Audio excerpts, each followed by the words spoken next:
he also has a case for greatest fighter, pound for pound, who ever lived. Think about, by the way, I don't think he wins that argument. Sugar Ray Robinson is safely ensconced in that position. But Henry Armstrong, Muhammad Ali, Harry Greb, Sam Langford, Floyd Mayweather, Pernell Whitaker, whoever else you want to mention, put Pacquiao's resume up to those guys. Bill James, the great baseball sabermetrician, had a way of ranking baseball players that I came across as a kid and thought, that's really smart. You have to rank them at their best and then also over the course of their careers. Because when you have that argument, are you talking about who accomplished the most or what heights did they reach? What peak did they reach? Take either for Pacquiao. Take his peak. Was it at 140 pounds when he obliterated Ricky Hatton, Miguel Cotto, and then Oscar De La Hoya, though that was at 147? Was that Pacquiao's peak? Because remember, that's when the Mayweather-Pacquiao hype actually reached fever pitch. Oh my God, these are two of the best fighters we've ever seen. And they're both in their primes, in the same weight class at the same time. We have to see that fight. So Pacquiao's peak was just about as good as anyone in history. Now, I'd have favored Mayweather back then. He's the naturally larger fighter. And that's the point.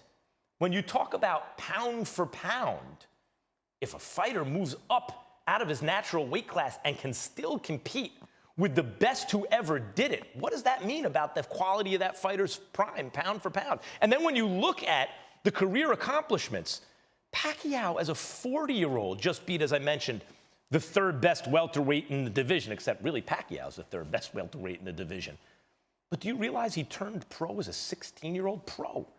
Not even 5 feet tall, not even 100 pounds, and won his first lineal title a couple of years later as a flyweight. Didn't turn pro as a flyweight, won the lineal championship of the world, and then skipped up a couple weight classes and started tearing through divisions.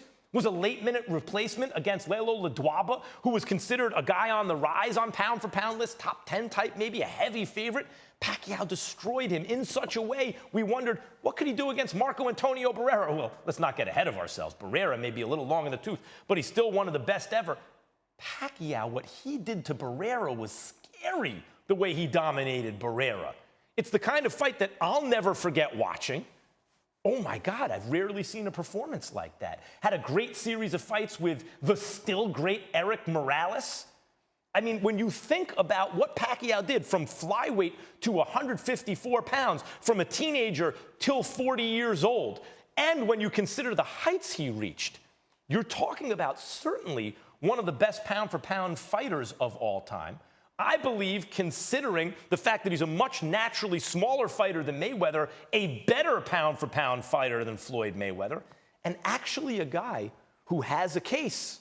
Whether you think he'd win it or lose it, he has a case. He could submit his resume and say, I want consideration as the best fighter who's ever lived. Thanks for watching ESPN on YouTube. For more sports highlights and analysis, be sure to download the ESPN app. And for live streaming sports and premium content, subscribe to ESPN+.